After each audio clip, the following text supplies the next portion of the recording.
Hi guys, Kristen from Maybe a Better One on Knits here, and what I'm going to be showing you today are 3 different ways to make a purlwise increase.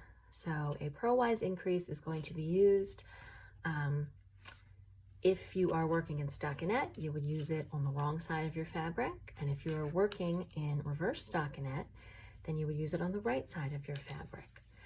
So these aren't as frequently used as knitwise increases, of course, but you may come across them occasionally, and we want to make sure we have you covered. So I'm going to show you how to do the purl front and back, which is the equivalent of the knit front and back increase.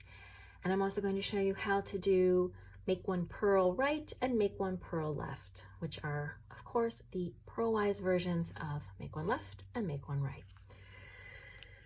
So since we're on the far side of our fabric, I will start with the make one right. I'll just make one purl right, that is. I'm going to just move in a couple of stitches here from the edge. Okay. And like the traditional make one increase on the knit side, you're going to do your increase by picking up this strand of yarn that's running between the 2 stitches. So for the make one purl right, you're going to pick it up from behind like this so that it looks backward on your needle, and then you're going to go ahead and purl into the front.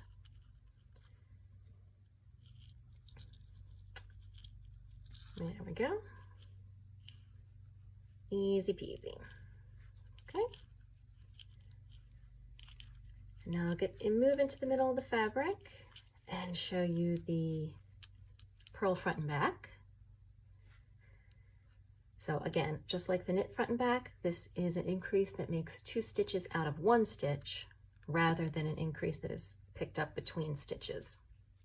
So to start, we purl into the front of the next stitch like normal. Then we need to purl into the back. This is can be a tricky maneuver. So you're going to bring your right needle to the back of that stitch and insert it from below. There it is. Okay, so again, you've purled into the stitch, the front of the stitch already. The stitch is still on your left needle. You're going to twist your needle so that you can see the back loop. It's handy that my fingernails are a little long right now so that you can see the back part of that stitch, and that is where you're going to insert the right needle from below so that it comes up this way, and purl again, and now off the needle. So you've created 2 stitches from the 1 stitch.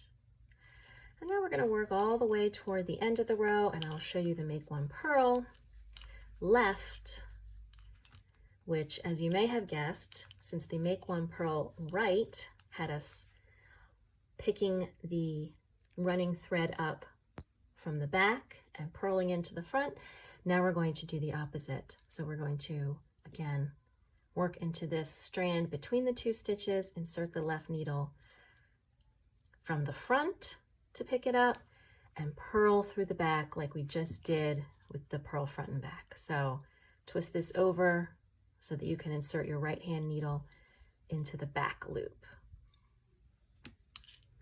Okay, so that is the make one purl left, and easy peasy, those are the 3 purlwise increases.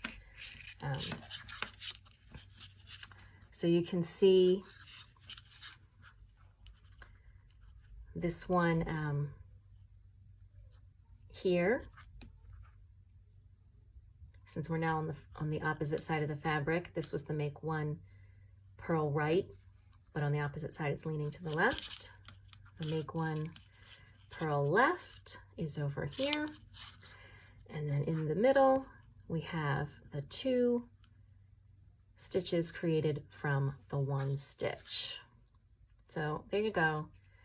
Make one purl right, make one purl left, purl front and back, 3 purlwise increases that again you would be using either on the wrong side of your stockinette fabric or on the right side if you are working in reverse stockinette.